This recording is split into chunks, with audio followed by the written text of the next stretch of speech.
Welcome to Science Made Easy by Teacher G. In today's episode, we're going to determine the molecular polarity of a particular compound based from its molecular formula. To appreciate the importance of molecular polarity, let us have this situational analysis. Angelica is working on a substance that she could use as additive material in making gasoline. If Angelica will start with ethyl alcohol and cooking oil, which of these materials would mix to gasoline, and why?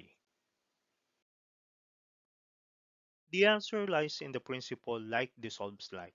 In this case, the cooking oil will dissolve to gasoline, meaning a polar substance will dissolve to another polar substance, and a nonpolar substance will dissolve to another nonpolar substance.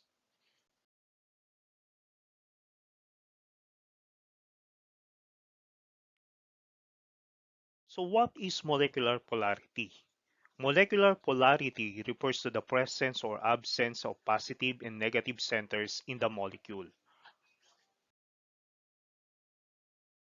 If a molecule has positive and negative centers or end, the said molecule is said to be polar or known as dipole. And if a molecule doesn't have positive and negative centers or end, the said molecule is said to be nonpolar. Let us analyze the molecule of difluorine or fluorine gas, whether it is a polar molecule or nonpolar molecule. Now, if we're going to analyze the Lewis electron dot structure of difluorine or fluorine gas, since it doesn't have a positive center or negative center, it is said to be nonpolar. Let us analyze the second molecule, which is hydrogen chloride. If we're going to analyze the Lewis electron dot structure of hydrogen chloride, the hydrogen is partially positive and the chlorine is partially negative. Since there is a positive and negative part in this molecule, the hydrogen chloride is said to be polar. Our third molecule, which is dihydrogen monoxide or H2O, if we're going to analyze the Lewis electron dot structure, the hydrogen is partially positive and the oxygen is said to be partially negative. Since there is a presence of partially positive and negative in this molecule, the dihydrogen monoxide is said to be a polar molecule. Now, how do we know whether a particular compound is a polar molecule or nonpolar molecule given its molecular formula? The answer would be these following steps. In determining the molecular polarity of difluorine or fluorine gas, we have to solve first for the electronegativity difference or END. Next, we have to solve for the bond polarity. Then we have to solve for the Lewis electron dot structure. And we have to determine the molecular geometry of difluorine or fluorine gas. And from that, we're going to determine its molecular polarity. Before we solve the molecular polarity of difluorine or fluorine gas, let us revisit some important terms. The first term that we're going to revisit is electronegativity. So what is electronegativity? Electronegativity is the ability of an atom to attract electrons in a chemical bond. As you can see in this table about electronegativity value of different elements, the electronegativity value in the periodic table is said to be decreasing from top to bottom and increasing from left to right. For example, the electronegativity value of hydrogen is 2.1, whereas the electronegativity value of oxygen is 3.5. If hydrogen and oxygen will share its electron, the electron of hydrogen will move closer to oxygen since it has higher electronegativity value. The difference in the electronegativity between atoms in a molecule is being used to determine the intramolecular bond. If the electronegativity difference is ranging from 0 to zero point 0.4, the type of intramolecular bond is said to be nonpolar covalent bond. But if the electronegativity difference is ranging from zero point 0.5 to 1.7, the type of intramolecular bond is said to be polar covalent bond. And if the electronegativity difference is ranging from 1.8 and higher, the type of bond is said to be ionic bond. What are the different types of intramolecular bond or chemical bond? Number one, we have ionic bond. Ionic bond is a type of chemical bond that is being formed when there is transferring of electrons. We can know whether a particular compound has ionic bond based from its electronegativity difference. Remember, if the END or electronegativity difference between atoms in a molecule is ranging from 1.8 and higher, then the type of intramolecular bond is said to be ionic. Now, we have also another type of chemical bond which is known as covalent bond. So covalent bond is a type of chemical bond that is being formed when there is sharing of electrons.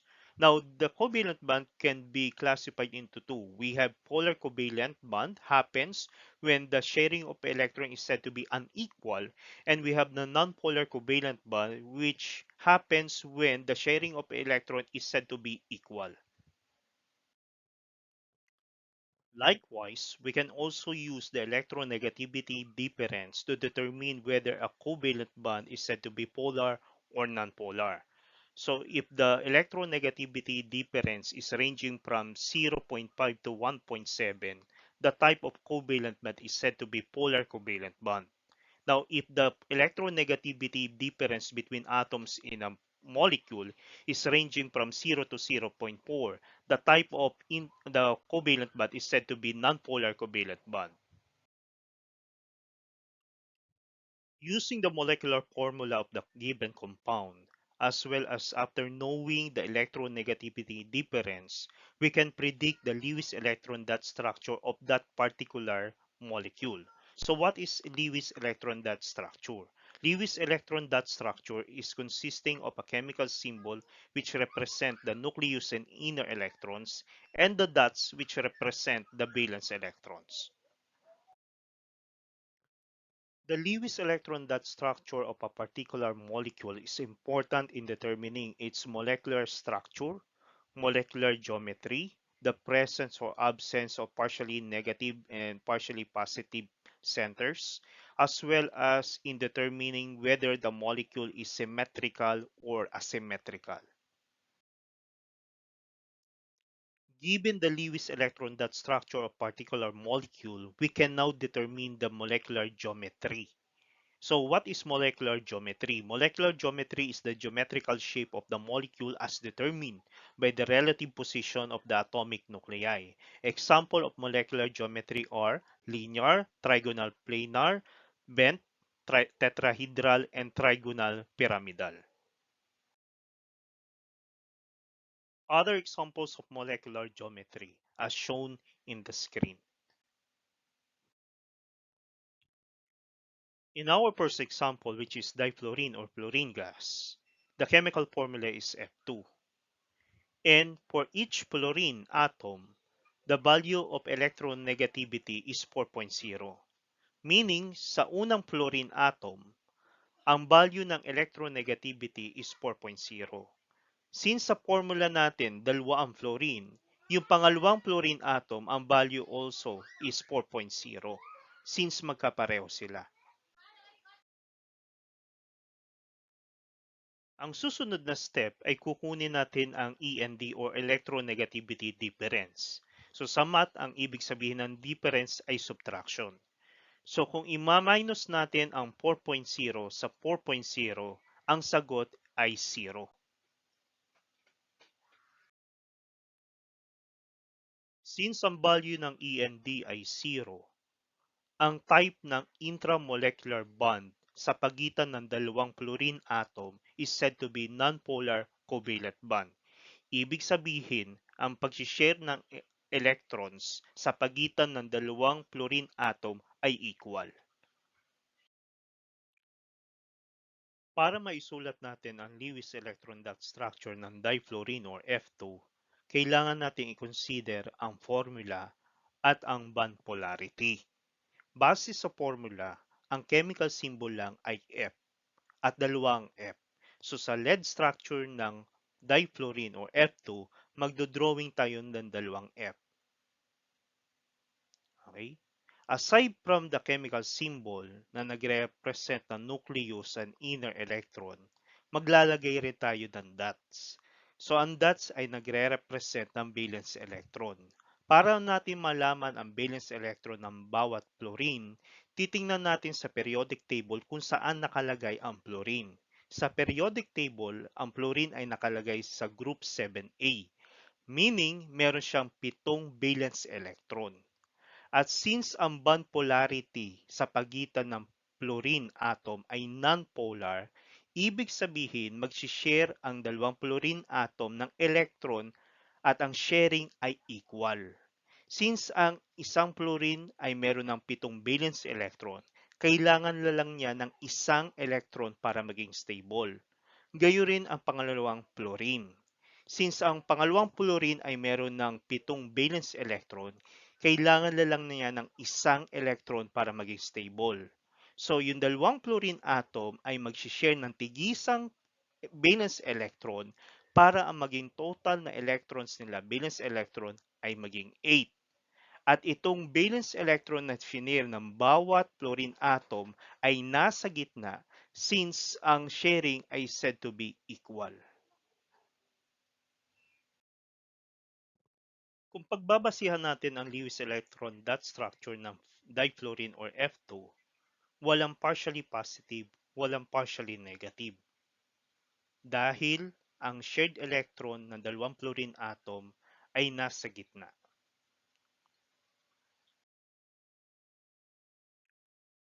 Kung pagbabasihan natin ang Lewis electron dot structure ng difluorine or F2, ang hugis na makikita natin ay linya. So since linya yan, ang molecular geometry ng F2 ay linear. Muli, kung pagbabasihan natin ang Lewis electron dot structure ng difluorine or F2, masasabi natin na ang difluorine is nonpolar. Sa kadahilanan na sa lead structure ng difluorine, walang partially positive, walang partially negative. Bukod dyan, ang molecular geometry niya ay linear. So kung hahatiin natin ang linear sa gitna, ang kaliwa at kanang bahagi ay pareho lang. Ang tawag doon ay symmetrical. Kung hahatiin natin ang linya from top to bottom, ang magiging itsura ng taas at baba ay pareho rin lang. So ang tawag doon ay symmetrical. So kapag ang molecule ay symmetrical at walang partially negative, walang partially positive, malaki ang chance na isang molecule ay nonpolar. Sa ating pangalawang halimbawa, meron tayong compound na ang formula ay HCl or hydrogen chloride. Ang hydrogen, ang value ng kanyang electronegativity is 2.1 at ang value ng electronegativity ng chlorine is 3.0.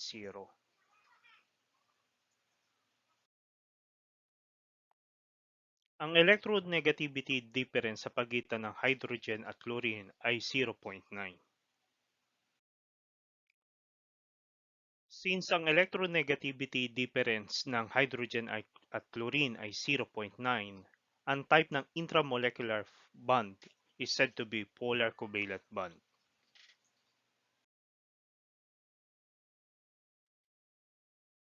Para maisulat natin ang Lewis electron dot structure ng hydrogen chloride, kailangan i-consider natin ang formula at bond polarity. Ang formula ng hydrogen chloride ay HCl. So meron tayong dalawang chemical symbol, H at Cl. So sa lead structure, magdodrawing tayo ng H at Cl. Bukod sa chemical symbol, mag-a-add tayo ng dots. Ang dots ay magre-represent ng valence electron. Ngayon, para malaman ang dami ng dot ng bawat element, kailangan alamin natin kung saan nakalagay ang H at Cl sa periodic table. Since ang H ay nakalagay sa group 1A, ang H or hydrogen ay meron lang isang valence electron. Since ang Cl or chlorine ay nakalagay sa group 7A sa periodic table, meron siyang 7 valence electron. So since ang hydrogen ay merong isa, kailangan na lang niya ng isang electron para maging stable. At ang chlorine, since meron na siyang 7, kailangan na lang niya ng isa electron para maging stable. So meaning, ang hydrogen at chlorine ay mag-share ng isang valence electron para sila maging stable. So makikita natin sa lead structure ng hydrogen chloride na merong isang linya sa pagitan nila. At yung linya na yan ang nagre-represent ng covalent bond. Kapag ang intramolecular bond or bond polarity ay polar, meaning hindi equal ang sharing ng electron sa pagitan ng atoms ng molecule, magdadagdag tayo ng polar bond direction. Usually, inilalagay ang polar bond direction sa ibabaw ng polar bond. So sa lead structure, ang polar bond direction ay nire-represent ng pulang arrow na nasa ibabaw ng covalent bond sa pagitan ng hydrogen at chlorine. Para malaman kung saan nakaturo sa pagitan ng hydrogen at chlorine yung polar bond direction, kailangan naman natin i-consider ang electronegativity value. Since ang electronegativity value ng hydrogen ay 2.1 at ang electronegativity value ng chlorine is 3.0, mas malakas ang electronegativity value ng chlorine. Dahil dito, ang polar bond direction ay tuturo sa chlorine. Ibig sabihin, ang valence electron ng hydrogen ay hahatakin papapalapit sa chlorine. Sa dahilan na ito, ang hydrogen ay parang mababawasan ng electron kaya magiging partially positive at ang chlorine ay parang madadagdagan ng electron kaya magiging partially negative ang chlorine. Kung ang pagbabasihan natin ay ang Lewis electron dot structure ng hydrogen chloride, masasabi natin ang shape na nabuo ay linya. Dahil dito, ang molecular geometry niya ay linear. Kung pagbabasihan ay ang Lewis electron dot structure ng hydrogen chloride, ang kanyang molecular polarity ay polar or dipole. Tinatawag ang isang molecule na dipole kasi ang kanyang dulo na tinatawag na pole ay dalawa. So sa ating example, hydrogen at chlorine. Ang hydrogen ay isang dulo at ang chlorine ay panibagong dulo. Ang charge ng hydrogen ay positive at ang charge ng chlorine ay negative. So meron tayong magkaibang dulo, opposite, na magkaiba rin ang charges. Dahil dito, ang molecular polarity ng hydrogen chloride ay polar. Ang ating pangatlong halimbawa ay may formula ng H2O. Ang electronegativity value ng hydrogen ay 2.1 at ang electronegativity value ng oxygen ay 3.5. Ang electronegativity difference sa pagitan ng hydrogen at oxygen ay 1.4. Base sa value ng electronegative difference ng 1.4, ang type ng intramolecular bond ay polar covalent bond, meaning yung mga atoms na bumubuo sa H2O ay magkakaroon ng unequal sharing of electrons.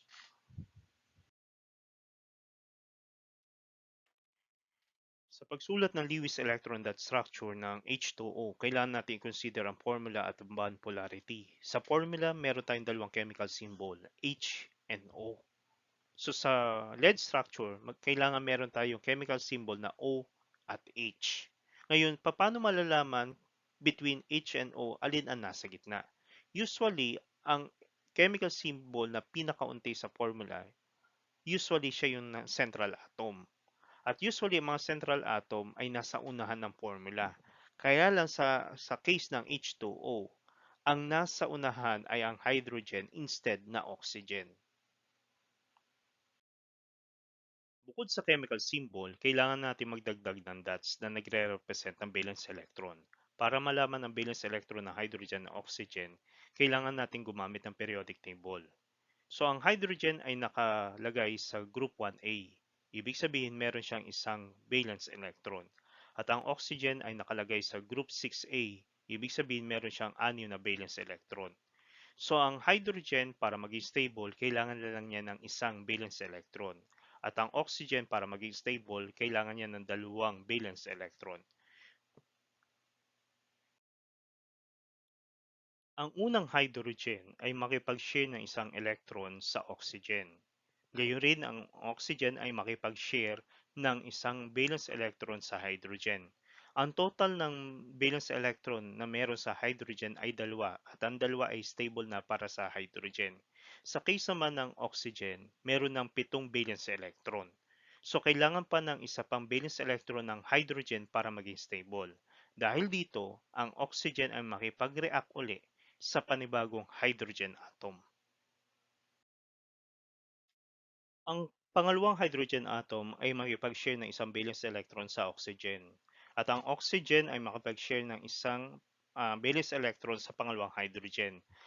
Ang total number ng valence electron ng pangalawang hydrogen ay dalawa, which is stable. At ang total number ng valence electron ng oxygen is 8, which is stable also. Since ang intramolecular bond ay polar covalent bond, magkakaroon ng unequal sharing of electrons sa pagitan ng hydrogen at oxygen. Ang dami ng polar bond direction ay nakadepende sa dami ng polar covalent bonds. Sa H2O, meron dalawa tayong polar covalent bond. So, magdadagdag tayo na dalawang polar bond direction sa ibabaw o tabi ng polar covalent bonds. Ngayon, ang arrow ay nakaturo sa atoms na mas mataas ang electronegativity value at ang tail ay nakaturo sa mas mababa ang electronegativity value. So sa pagitan ng oxygen at hydrogen, mas mataas ang electronegativity value ng oxygen na 3.5. Dahil dito, ang dalawang arrow ay tuturo sa oxygen. Ibig sabihin, ang elektron ng hydrogen ay hahatakin pa papalapit sa oxygen. Dahil dito, ang hydrogen ay magiging partially positive at ang oxygen ay magiging partially negative. Kung titingnan natin ang lead structure ng H2O, ang hugis na mapoform ay bent. So ang molecular geometry ng H2O ay bent. Dahil merong partially positive at partially negative sa lead structure ng H2O, ang molecular polarity ng water ay polar.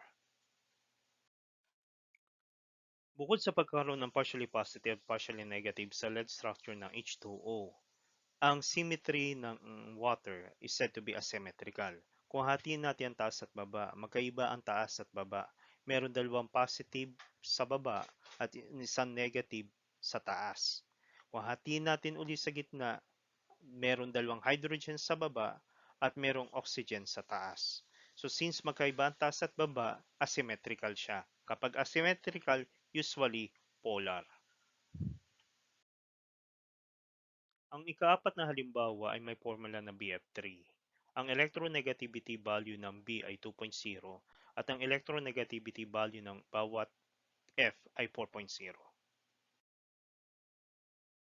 Ang difference ng electronegativity sa pagitan ng isang B at ng isang F ay 2.0. Since ang value ng END is 2.0, ang type ng intramolecular bond ay polar covalent bond, meaning ang mga atom sa pagitan ng boron at fluorine ay magkakaroon ng unequal sharing of electrons. Sa pagsulat ng Lewis electron dot structure ng BF3, kailangan i-consider natin ang formula at ang bond polarity. So sa formula, merong isang boron at meron tatlong fluorine. So ilalagay natin ang boron sa gitna bilang central atom at maglalagay tayo ng fluorine sa paligid ng boron. Bukod sa chemical symbol na i-consider natin ang valence electron. Since ang boron ay nasa group 3A, meron siyang tatlong valence electron.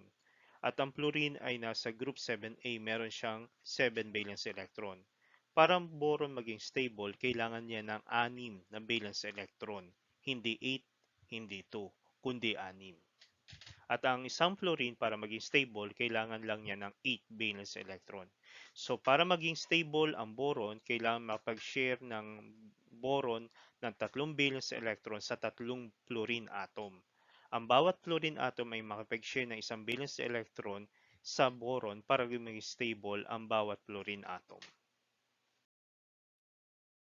Since ang intramolecular bond ay polar covalent bond, magdadagdag tayo ng polar bond direction.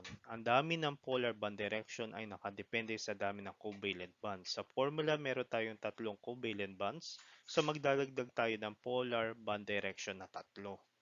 So itong 3 na to ay nire-represent ng 3 arrows. Ngayon, saan nakaturo ang arrow? Tuturo ang arrow sa atom na mas mataas ang kanyang electronegativity value. Ang electronegativity value ng fluorine is 4.0 at ang electronegativity value ng boron ay 2.0. So ang spear ng arrow ay nakaturo sa fluorine at ang tail ay nasa boron.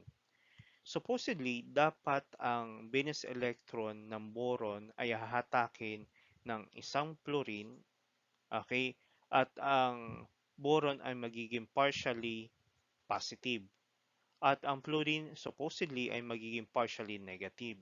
Kaya lang, since tatlo sila naghahatakan, yung valence electron ni boron ay hindi na makakagalaw. Dahil dito, walang magiging partially positive at walang magiging partially negative sa formula ng BF3. Ang sitwasyon na to ay may hintulad sa isang tagupwar. Since ang 3 fluorine ay magkakasing lakas, ang valence electron ng boron ay hindi na makakagalaw. Kung ang pagbabasihan natin ay ang hugis ng lead structure ng BF3, ang molecular geometry ng BF3 ay trigonal planar. Since walang partially positive at partially negative sa lead structure ng BF3, ang molecular polarity ng BF3 is nonpolar. Sa ating panghuling halimbawa, ang substance ay may formula na BF2Cl. So sa formula na to, mayroong isang boron, may 2 fluorine at mayroong isang chlorine. Ang electronegativity value ng boron ay 2.0 at ang electronegativity value ng isang fluorine is 4.0 at ang electronegativity value ng chlorine is 3.0.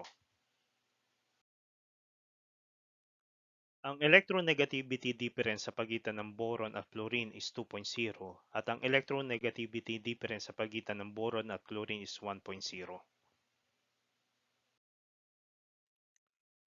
Kapag ang value ng END ay 2.0 at 1.0, ang intramolecular bond ay magiging polar covalent bond, meaning ang sharing ng electron sa pagitan ng boron, fluorine at chlorine ay unequal.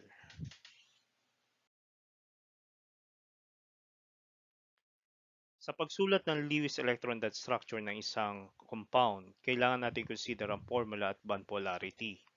So sa formula, meron tayong isang boron, 2 fluorine at isang chlorine. Since ang boron ay nasa unahan ng formula, ang boron magiging central atom at ang fluorine at chlorine ay magiging side atoms.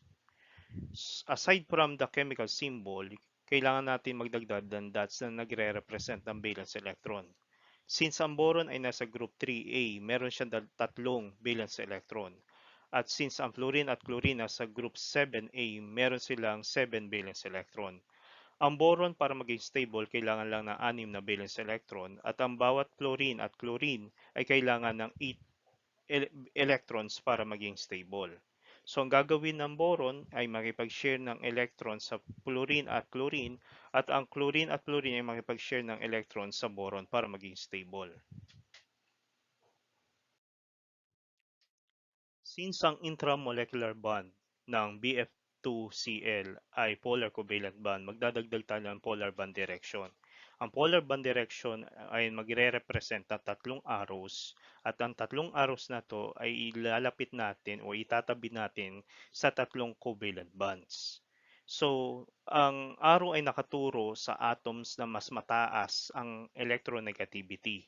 Since ang fluorine at chlorine ay mas mataas ang kanilang electronegativity value kumpara sa boron, nakaturo ang tatlong arrows sa fluorine at chlorine. Since mas malakas ang electronegativity value ng fluorine kumpara sa chlorine, magkakaroon tayo ng dipole moment. So meaning magkakaroon tayo ng partially negative at partially positive. Ang chlorine ay magiging partially positive at ang fluorine ay magiging partially negative. Kung pagbabasihan natin ang hugis ng lead structure ng BF2Cl, ang hugis niya ay trigonal planar. Base sa Lewis electron dot structure ng BF2Cl, meron tayong partially positive at partially negative. Since meron tayong partially negative at partially positive, meron tayong magkaibang dulo. So, ang molecular polarity ng BF2Cl ay polar.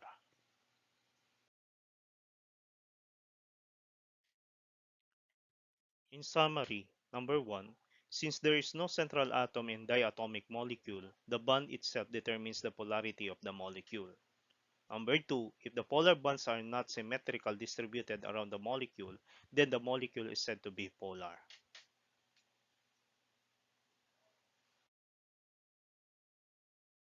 Number three, if the outside atoms are the same in a symmetrical molecule, the bond polarity cancel each other, thus the molecule becomes nonpolar. And lastly, number four, but if the outside atoms are not the same, having a different electronegativity difference, the bond polarity does not cancel each other, making the molecule polar. To check your understanding on molecular polarity, let us answer this practice exercise. Let us check whether you can perform this process. To verify our answer whether it's correct or not in the practice exercise, let us use the key to correction. I hope you learned a lot from our today's discussion. See you next time. This is Teacher G on Science Made Easy.